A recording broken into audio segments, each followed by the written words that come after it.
안녕하세요. 저는 지독하게 강하고 매몰차고 돈밖에 모르는 엄마와 이 지옥과도 같은 곳에서 빠져나올 수 있게 도와준 저에게는 어느 것과도 바꿀 수 없는 할머니와 선생님, 그리고 제 남편이 있습니다. 저는 어릴 적 엄마의 정이 너무 그리웠고 엄마의 따뜻함이 뭔 줄 모르고 자랐어요.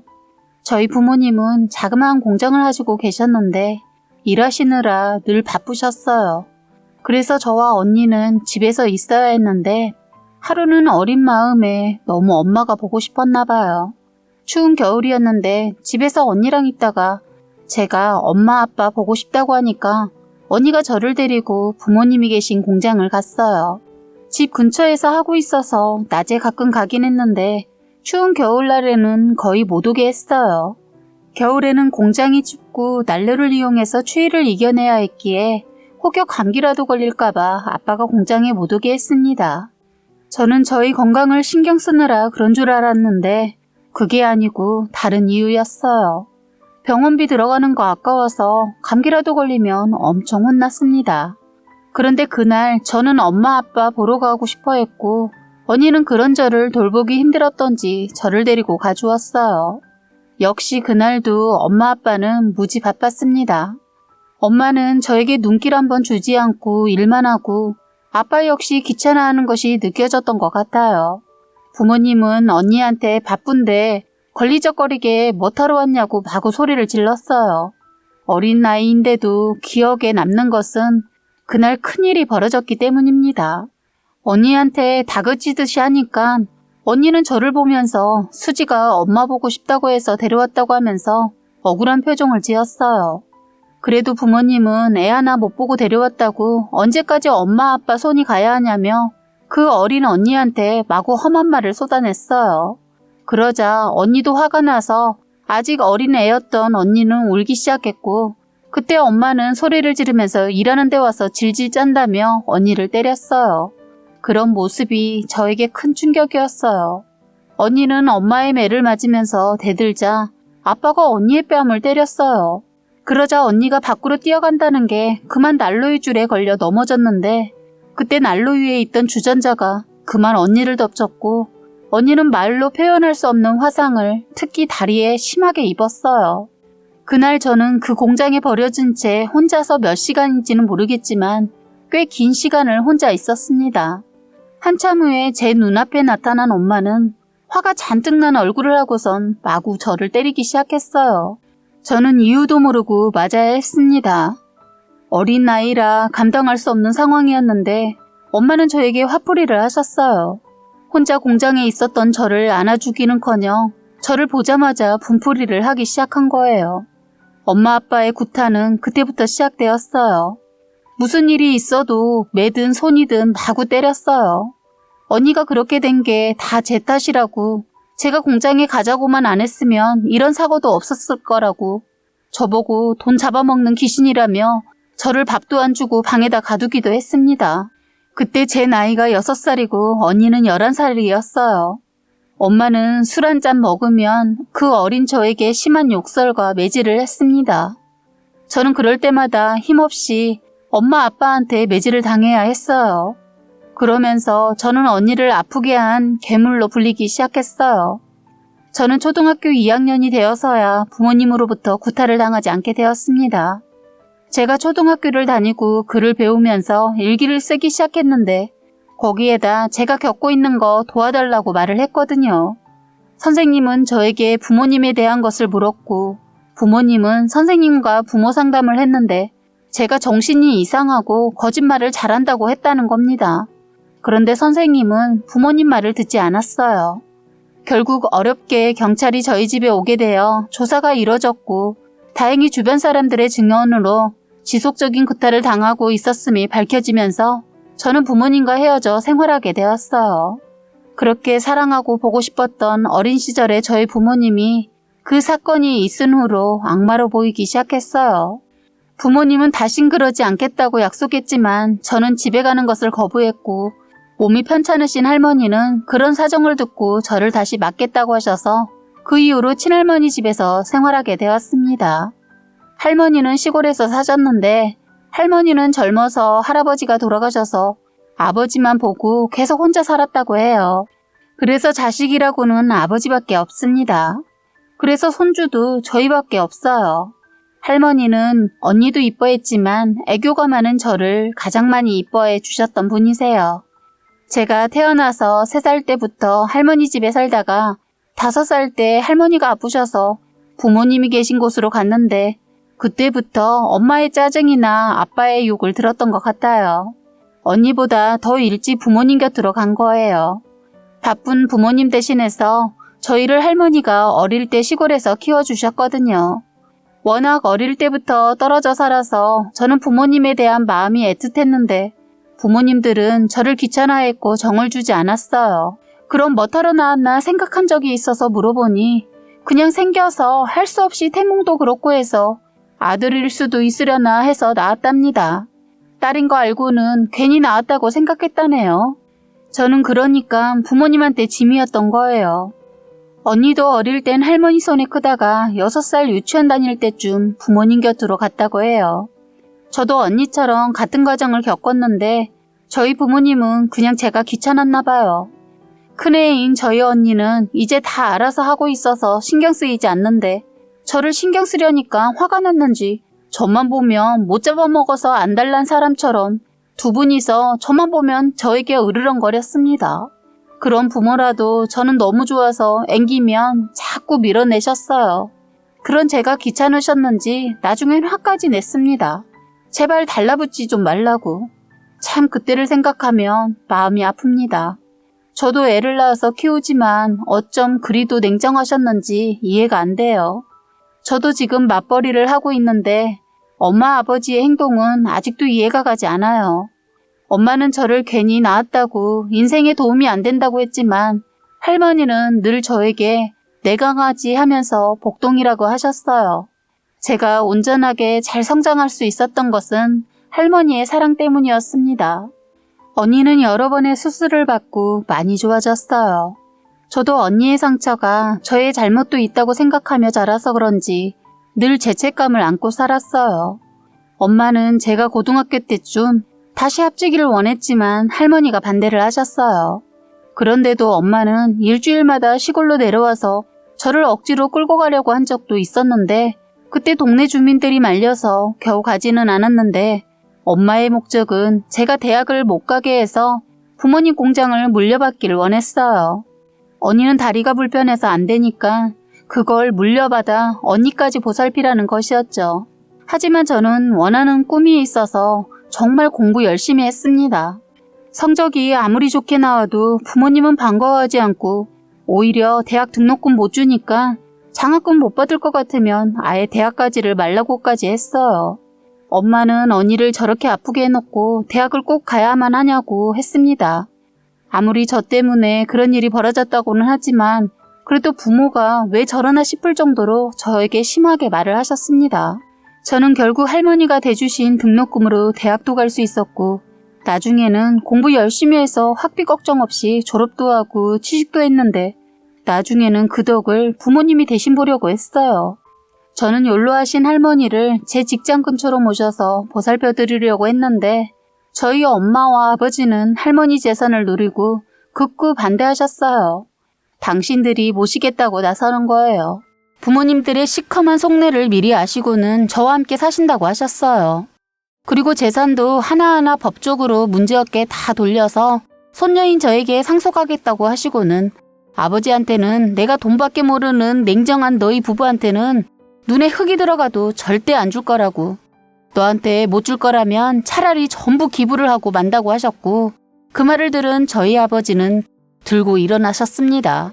아들이 떡하니 버젓이 살아있는데 왜 딸년한테 주냐고, 저녀는 우리한테 애물단지라고 막말을 일삼으면서 재산을 상속받지 못하게 반대하셨어요. 하지만 할머니를 이길 사람은 아무도 없었습니다. 몇 주가 지나고 할머니께서 저와 함께 사신다고 마음을 굳히셨는지 저에게 전화를 하셨어요. 시골에 있는 집 좀 정리 좀 해야 하는데 며칠 시간을 내서 같이 도와줄 수 있냐고 하셨습니다. 저는 할머니를 저희 집에 모시려고 회사에서 휴가를 내고 할머니 집으로 찾아갔고 돈밖에 모르는 아버지는 제가 할머니 집에 간 걸 어떻게 알았는지 할머니 집에 쫓아왔더라고요. 아버지는 할머니 집에 오자마자 먼저 인사부터 해야 되는 게 당연한데 대문을 떨어져 나갈 정도로 발로 뻥뻥 차면서 야, 문 열어! 이런 지랄 빨리 열라고! 하면서 고래고래 소리를 질렀어요. 할머니께서는 동네 창피하다고 처음엔 잘 타이르면서 말했는데 더 고함을 치길래 할머니께서는 문을 열었어요. 저도 함께 있었는데 저를 보더니 아니라 다를까 욕부터 하더라고요.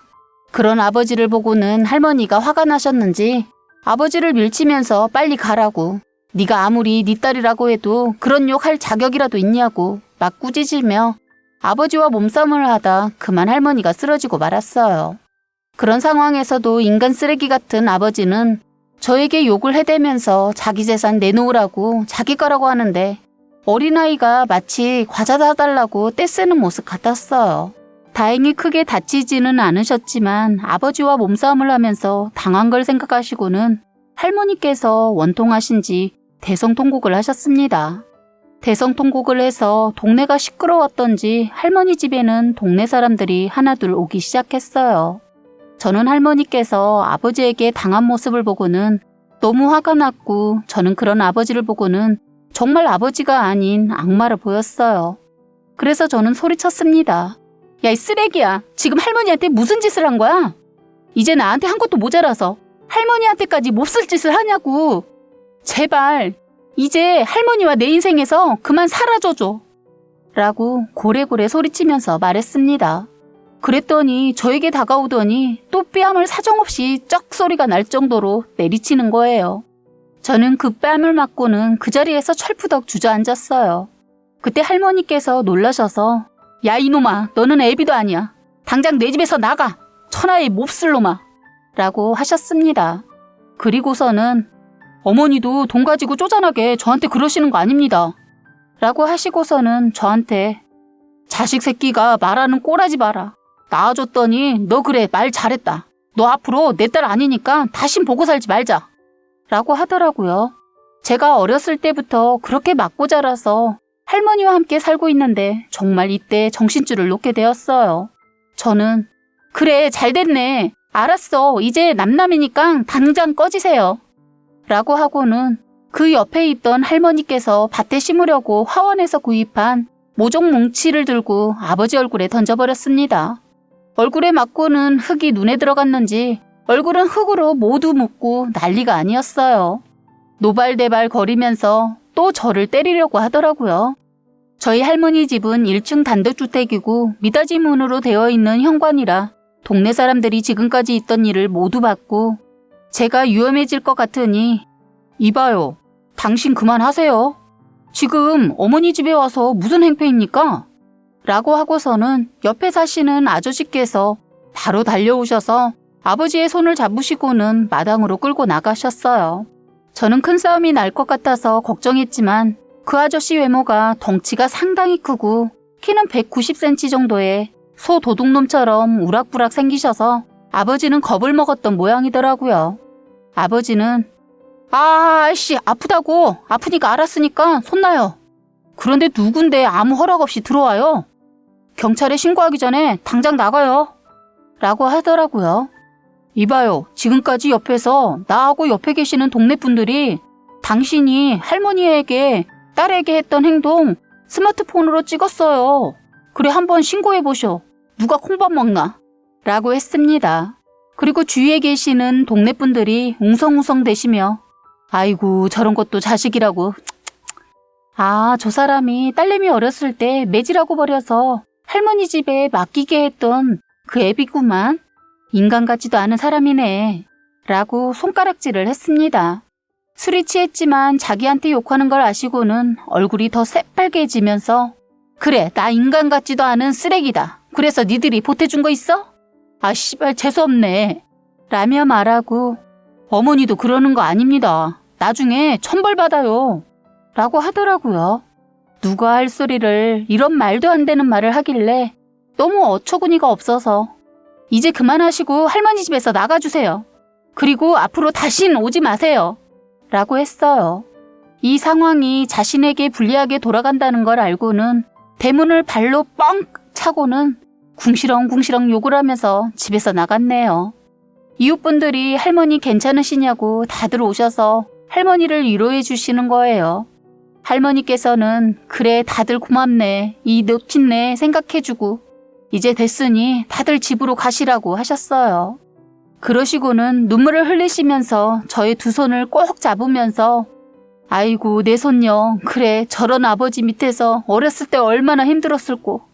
내가 살 날은 얼마 남지 않았지만 내가 네 엄마 아빠보다 더 잘해줄게 라고 하셨습니다.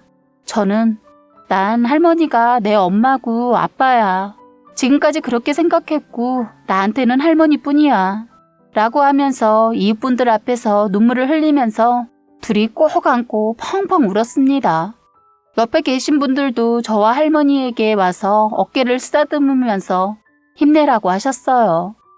그날 잠에 들기 전에 저는 할머니의 손을 꼭 잡고 할머니 오래오래 사셔야 돼요. 사랑해요. 라고 했고 우리 할머니는 그런 저를 보시고는 지그시 눈웃음을 지어주셨던 기억이 나네요. 그런데 잠에 들기 전에 어디서 탄냄새가 나길래 할머니와 저는 맨발로 서둘러서 집에서 나오게 되었어요. 결국 아버지는 할머니 집에 할머니와 제가 자고 있는 틈을 이용해 불을 냈는데 다행히 이웃의 도움으로 불은 바로 껐고 아버진 방화범으로 체포되었습니다. 저는 이런 문제로 예전 학교 선배가 알고 있던 변호사가 있다고 해서 소개받았어요. 그 사람은 제가 힘들지 않게 법적 조치 다 취해주고 다신 아버지가 저의 재산을 건드릴 수 없도록 손을 써뒀어요. 저는 이 사람의 도움을 어려울 때마다 많이 받았는데 그러다 연애까지 하고 결혼까지 하게 되었습니다. 할머니가 돌아가실 정도의 고비가 있었는데 회복하셔서 저의 결혼식을 빛내주셨어요. 할머니는 다시 회복하셔서 건강해지셨고 그때 저는 저희 부모님과 연을 끊었어요. 언니도 부모님께서 돌봐주지 못해줘서 제가 데려와서 마지막 수술까지 해줬습니다. 다행히 경과가 좋아졌는데 얼마 전에 연애도 시작해서 결혼까지 할 것 같아요.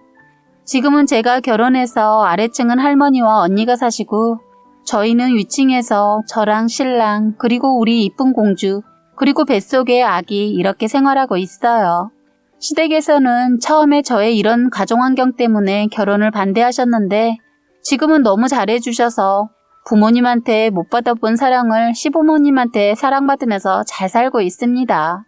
저는 지금 둘째 임신도 했는데 앞으로도 쭉 할머니랑 오래오래 이렇게 살고 싶어요. 참 저희 부모님은 두 분 다 공장 문 닫고 아버진 술에 쪄들어 살고 엄마는 그 많은 돈 뭐 하려고 안 쓰시고 계속 일 다니세요. 두 분 다 말로는 안 통하는 분들이라 이제는 신경 끄고 안 보고 살고 있습니다. 지금까지 여러분의 소중한 사연을 읽어드리는 해바라기 사연방이었습니다. 구독과 좋아요, 알림 설정 부탁드리겠습니다.